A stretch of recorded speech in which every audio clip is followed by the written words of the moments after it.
Bonjour à tous, merci d'être avec nous sur Canal 7. Voici les titres de l'actualité.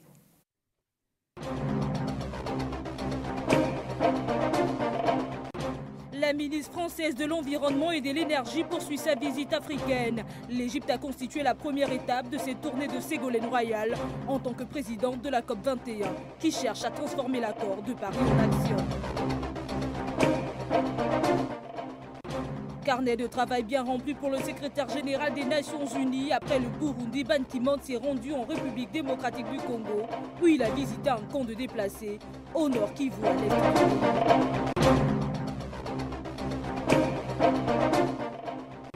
Et puis au Tchad, la société civile tchadienne appelle ce mercredi à une opération ville morte, une contestation face à la candidature déclarée du président Idriss Déby Itno pour la présidentielle du 10 avril prochain. Bienvenue à tous et toutes nos excuses pour ce léger retard. Media Day, en ouverture de ce journal à Libreville, la base aérienne 01 a servi de cadre à la présentation de la coalition des agences spatiales internationales. Pour en savoir plus, nos reporters Armel Dioé-Bogo et Alexinia sont sur place. Et oui, Judith, nous nous trouvons ici à la base aérienne 01 de Libreville, une base aérienne militaire, n'est-ce pas, où est en train de se dérouler ici cette rencontre qui doit présenter la coalition des agences spatiales internationales, notamment avec l'AGEOS, l'Agence gabonaise d'études d'observation spatiale, qui a à ses côtés la NASA, l'Agence nationale spatiale américaine, l'ECA, l'Agence spatiale européenne et le DLR, le centre aéronautique allemand.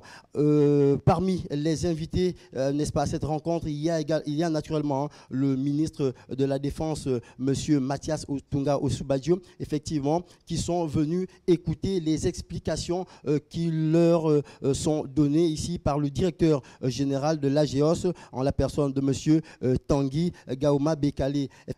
Donc Judith, il faut dire que cette coalition mène aujourd'hui une campagne, laquelle campagne permettra d'acquérir des données de télédétection, radar et IDAR aéroportés au-dessus des forêts tropicales denses du Gabon. Notez également que les instruments radar et LIDAR installés à bord de certains avions permettront de développer et de calibrer les futurs satellites qui seront lancés par ces mêmes agences. La dernière note, la dernière chose à retenir, c'est que la NASA utilise aujourd'hui des instruments aéroportés de télédétection Elvis et UAVERS pour mesurer la hauteur des forêts, leur structure verticale et la densité de la biomasse. Car au Gabon, l'étude des forêts tropicales humides, des mangroves, des zones humides et des savanes, n'est-ce pas, est une véritable préoccupation pour le Gabon vert.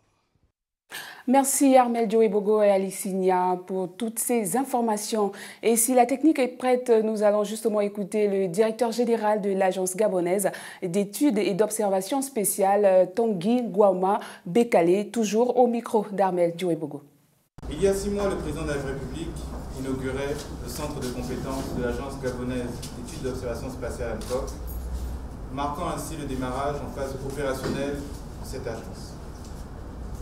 Aujourd'hui, c'est avec un réel plaisir que j'ai l'honneur de vous accueillir ici, à la base aérienne 01 de l'armée de l'air, au fin de vous exposer la mission scientifique AFRISAR qui se déroule pour la première fois en Afrique subsaharienne et dont les résultats, équations et algorithmes serviront à construire des modèles d'observation du territoire et du patrimoine forestier de l'ensemble des forêts du bassin du Congo notamment. Ces capteurs radars, avant d'être définitivement paramétrés et installés à bord de leurs futurs satellites, vont être testés et calibrés sur notre forêt grâce aux différentes campagnes aériennes qui vont se tenir sur 5 sites, notamment ceux de Rabi, de Monda et de la Lopé. Grâce aux 3 avions scientifiques qui sont déployés par nos partenaires sur le tarmac derrière vous et que vous aurez l'occasion de visiter dans quelques instants. Au Gabon, nous y restons. Rencontre ce matin entre le vice-premier ministre, ministre de la Santé du Gabon, Paul Biogemba, et toutes les centrales syndicales. Plusieurs points à l'ordre du jour. Aziz Maïga et Hervé Obion, vous qui êtes sur place, de quoi s'agit-il exactement ?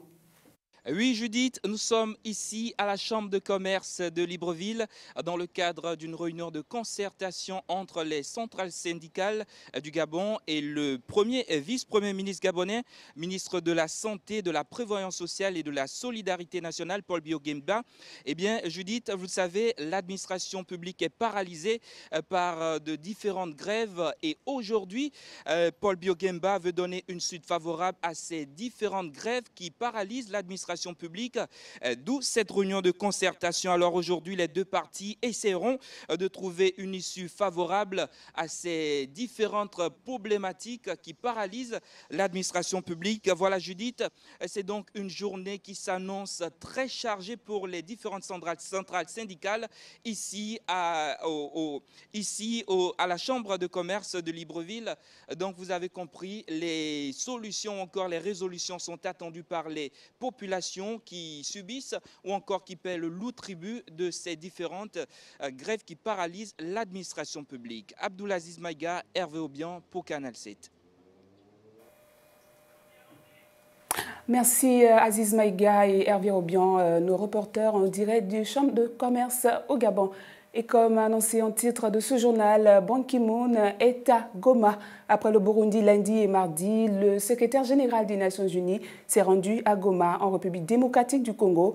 Il a visité pendant quelques heures mardi soir un camp de déplacés de la province troublée du nord de Kivu à l'est du pays. Blanche Vidga pour le point. Localité de 80 000 habitants, est située à environ 80 km au nord-ouest de Goma. Et ce camp de Mungote abrite près de 15 000 personnes. Dans cette partie de la province du Nord Kivu, assez dévastée par des affrontements et des milices rebelles, plusieurs camps sont menacés de fermeture par les autorités de la République démocratique du Congo. En provenance de Goma, Ban Ki-moon a tenu à échanger avec les hommes et femmes de Mungote. C'est un grand plaisir pour moi de vous rendre visite, d'être avec vous et d'écouter ce que vous avez à dire, ainsi que vos défis. En ce moment, vos conditions de vie sont difficiles, mais les Nations Unies et la communauté internationale travaillent très dur pour vous soutenir. Selon le Bureau de l'ONU pour la coordination des affaires humanitaires, la RDC comptait 1,6 million de déplacés internes fin septembre et le Nord Kivu est la province qui en enregistre aujourd'hui le plus grand nombre, soit 604 000. La décision des autorités congolaises de fermer tous ces camps viendrait de la découverte d'une arme dans une hutte. Une décision jugée irrespectueuse des règles humanitaires internationales, selon l'ONU. Et comme annoncé toujours en titre de ce journal, la société civile tchadienne appelle ce mercredi à une opération ville morte, une action en signe de leur contestation face à la candidature déclarée du président Idriss Déby Itno pour la présidentielle du 10 avril prochain. Retrouvons une fois de plus Blanche Vidga. À travers la coalition dénommée Ça suffit, la société civile tchadienne se dit engagée pour exiger le départ du chef de l'État Idriss Déby et à l'empêcher à tout prix à briguer un 5e mandat présidentiel. Elle appelle donc depuis le début de la semaine tous les Tchadiens de toutes les villes du pays à observer ce mercredi 24 une opération ville morte. Dans le manifeste qui met en place cette opération, la coalition Ça suffit se pose en alternative pour arriver au changement de régime, car selon elle, les acteurs politiques, dont l'opposition, ne jouent pas leur rôle. Pour parvenir à un changement à la tête de l'État, la coalition entend multiplier des actions pour rendre impossible une candidature d'Idriss Déby à cette présidentielle du 10 avril. Dans cette démarche, la coalition Ça suffit est soutenue par une autre, Trop c'est trop.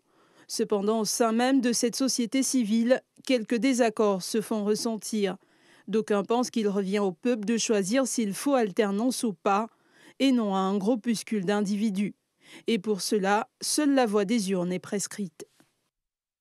Et ce sujet fera l'objet du 7 en plus de ce journal avec Blanche Vidga comme invitée. Le ministre des Affaires étrangères du Burkina Faso, Alpha Bari, en visite officielle à Abidjan, Côte d'Ivoire. Il était porteur d'un message du nouveau chef d'État burkinabé, Roch-Marc Christian Kaboré, à son homologue ivoirien. Evan Bala s'en fait l'écho. Alpha Bari est le premier officiel du pays des hommes intègres à se rendre en Côte d'Ivoire depuis la prise en fonction du président Roch-Marc Christian Kaboré. Le ministre des Affaires étrangères s'est rendu hier 22 février à Abidjan pour rencontrer le président Alassane Ouattara.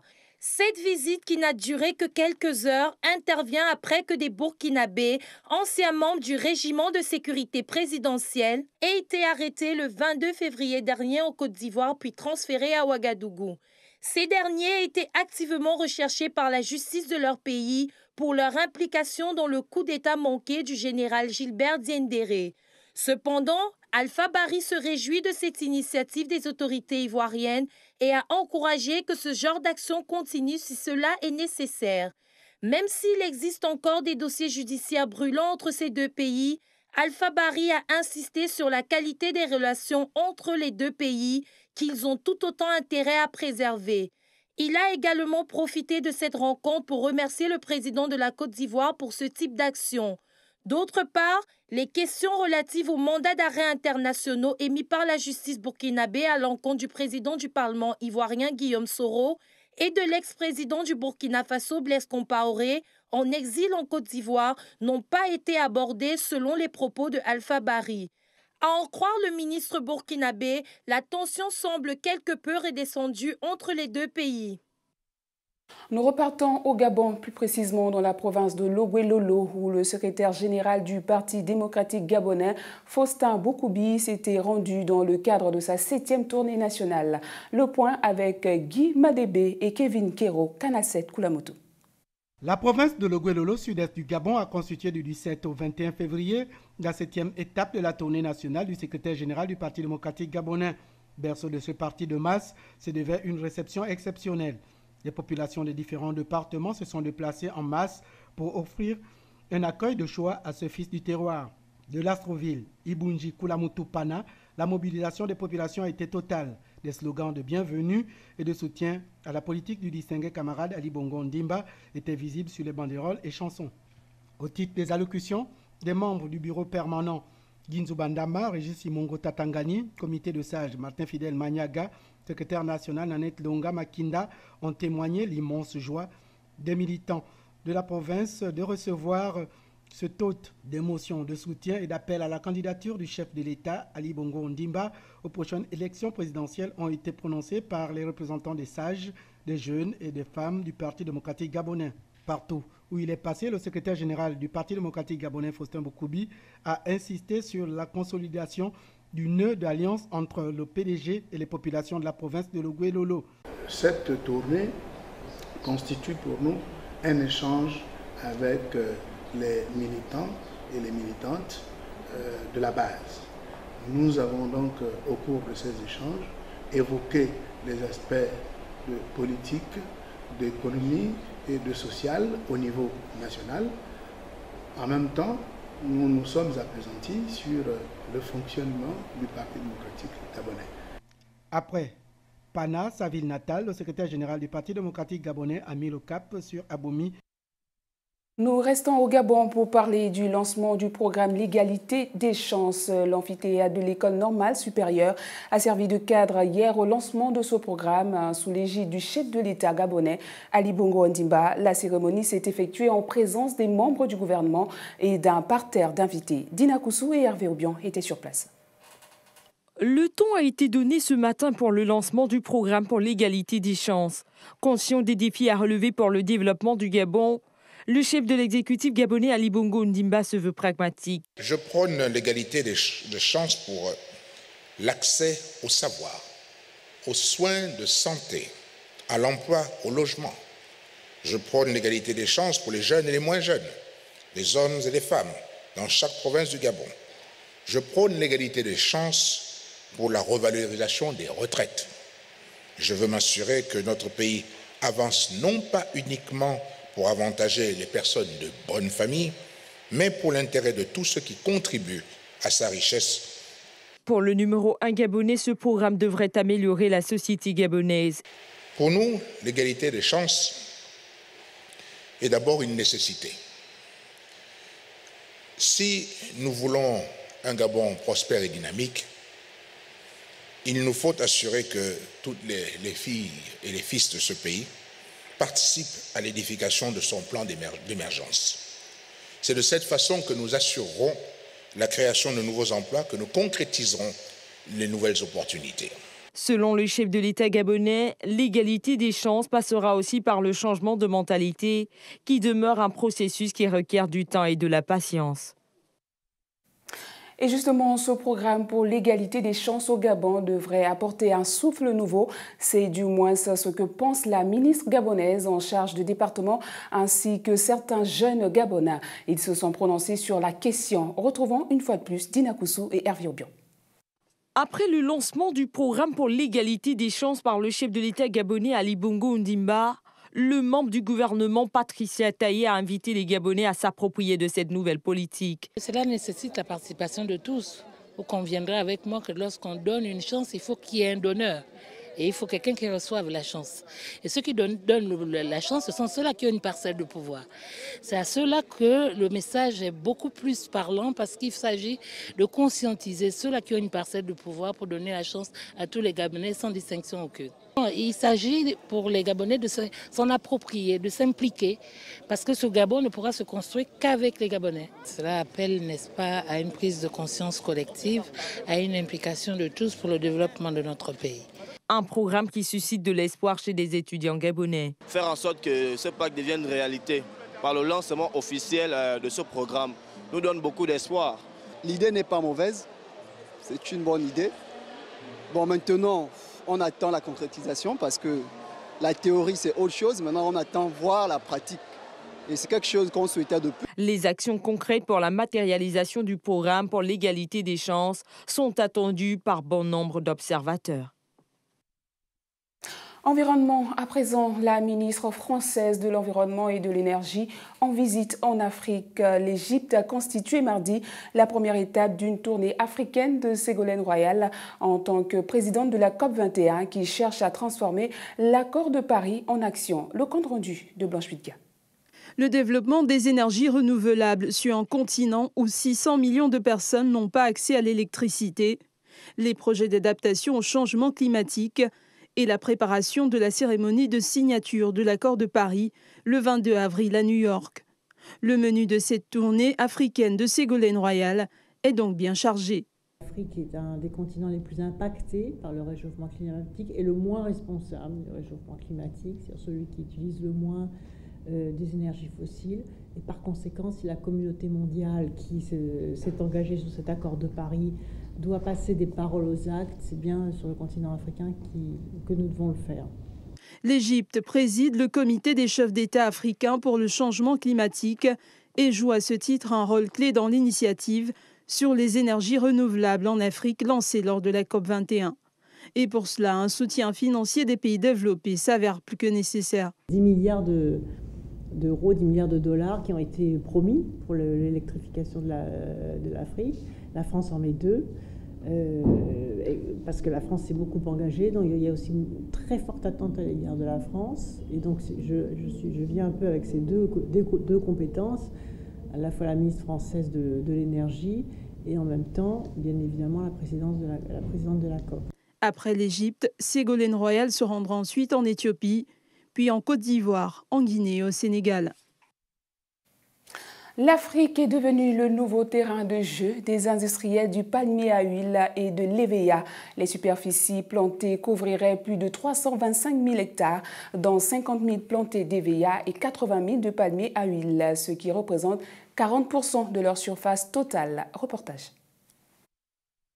Selon l'ONG Greenpeace, l'Afrique est le nouvel Eldorado des industriels de l'huile de palme et du caoutchouc, au détriment des forêts et des populations locales. L'ONG souligne par ailleurs que l'on assiste actuellement à une véritable ruée sur les forêts africaines. Elle a déclaré, je cite, que les investissements s'y multiplient, attirés par des conditions climatiques idéales et surtout par des réglementations peu contraignantes, non appliquées, notamment en raison de la corruption ou particulièrement favorables aux investissements étrangers. Fin de citation. Dans la ligne de mire du rapport, la société financière des caoutchoucs, Socfin, l'un des plus importants planteurs sur le continent, et le groupe Bolloré. Selon Greenpeace, la Socfin est présente dans 8 pays d'Afrique centrale et de l'Ouest. Ses concessions en Afrique couvriraient plus de 325 000 hectares, dont 50 000 plantés d'EVA et 80 000 de palmiers à huile, ce qui ne représente que 40% de leur surface totale. Les superficies plantées pourraient donc doubler dans les prochaines années. Soulignons que les forêts africaines constituent d'immenses puits de carbone, en particulier les forêts tropicales du bassin du Congo, à la biodiversité exceptionnelle. Leur destruction libère d'énormes quantités de CO2, l'un des principaux gaz à effet de serre. Du sport avant la rubrique 7 en plus de ce journal. Infantino, candidat à la présidence de la FIFA, a tenu une conférence de presse hier au Cap en Afrique du Sud en vue du vote de vendredi prochain pour la succession de Sepp Blatter à la tête de la Fédération internationale de football association. Au menu, le souhait du soutien des 54 fédérations africaines. Ahmed Joui Bogo pour le point. Lors d'une visite rendue à son concurrent sud-africain Tokyo Sexual, Gianni Infantino, le candidat suisse, a indiqué qu'il espère obtenir la majorité des votes du continent africain. La Confédération africaine de football, pour sa part, avait déjà mentionné début février qu'elle soutiendrait la candidature du Tchèque Salman, président de l'AFC, la Confédération asiatique de football. Oui, je pense que j'ai un impact. Je me sens très confiant. Peut-être ne devrais-je pas dire ça devant Tokyo, mais je pense que j'aurai une majorité des votes africains, oui. Ayant pris connaissance des propositions de Gianni Infantino, Tokyo Sexual semble disposer à une alliance. Je suis un réaliste. Je savais et j'ai dit que vers la ligne d'arrivée, il y aurait des alliances. Je suis ouvert à des alliances, je suis ouvert aux négociations. Je viens d'un pays où l'on a dû former des alliances. Notons que seul Infantino a répondu à l'invitation de Tokyo Sexual, qui avait également convié le Tchèque Salman, président de la Confédération asiatique de football, le prince Ali de Jordanie, ancien vice-président de la FIFA, et le français Jérôme Champagne, ancien secrétaire général adjoint de la FIFA. Et dans le cadre de la rubrique 7 en plus de ce journal, Blanche Bigga vient de nous rejoindre sur ce plateau pour nous parler de la décision de la société civile tchadienne qui appelle ce mercredi à une opération ville morte. Nous en parlons dans une poignée de secondes.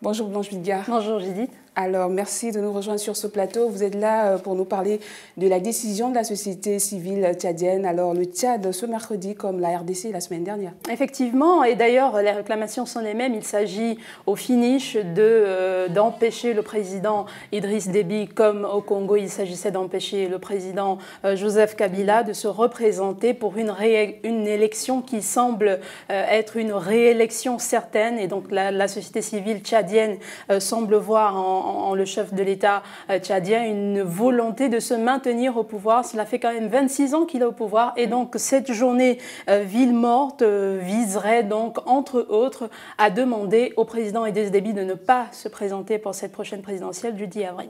Alors que lui reproche-t-on à Idriss Déby ?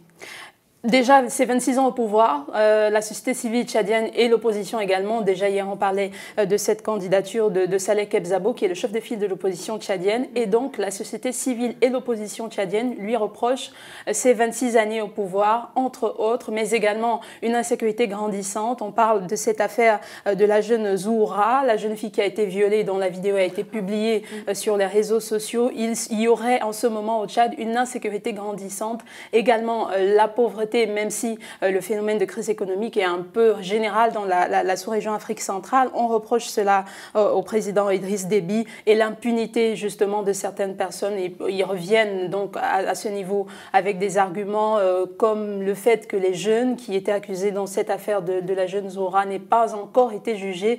Donc il y aurait un climat assez tendu au niveau du Tchad actuellement. Et cette journée, ou cet appel à la journée ville morte, on constatera d'ici la fin de la journée si ça a été effectivement suivi par les Tchadiens. Mais juste préciser qu'il y a une partie de cette même société civile, de cette opposition, qui pense qu'il faudrait, et on l'a signalé dans le reportage, laisser la voix des urnes guider le pays. Alors Blanche, une dernière question. Pourtant, le président tchadien semblait avoir marqué quelques points avec son engagement dans la lutte antiterroriste. Oui, et c'est là que le paradoxe est un peu soulevé, c'est-à-dire d'un côté on a un président Idriss Déby qui se veut très pragmatique sur la question du terrorisme et de la lutte contre ce fléau, avec son engagement dans la lutte contre Boko Haram. On a vu ces armées tchadiennes qui ont réussi à repousser Boko Haram hors de la zone du lac Tchad avec un partenariat et le Nigeria d'un côté et avec le Cameroun de l'autre côté. On a également cet engagement du président Idriss Déby dans la lutte contre toujours des terroristes islamistes dans la zone du Mali, principalement au nord. Et je pense que de ce côté-là, c'est ce qui pose problème, du moins pour certains Tchadiens qui ont été approchés. Ils trouvent ou ils voient en cet appui du président de l'armée tchadienne dans la lutte contre les islamistes au Mali une propagande politique et une volonté pour Idriss Déby de plaire à la communauté internationale, moins qu'une volonté de rasséréner la sécurité et la paix. D'accord, merci Blanche Bidga pour ces précisions. Ce journal est à présent terminé, mais avant le rappel des 3 principaux titres qui l'ont constitué.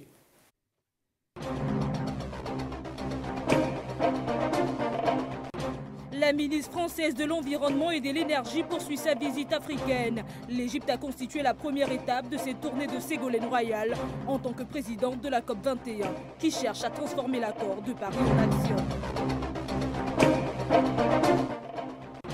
Carnet de travail bien rempli pour le secrétaire général des Nations Unies après le Burundi. Ban Ki-moon s'est rendu en République démocratique du Congo, où il a visité un camp de déplacés au nord Kivu à l'est.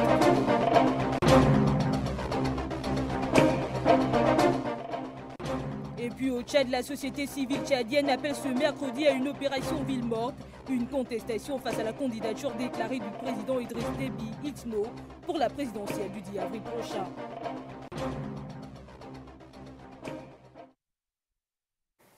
Toute la rédaction et l'équipe technique se joignent à moi pour vous dire merci de nous avoir suivis. Bon appétit à vous si vous êtes à table.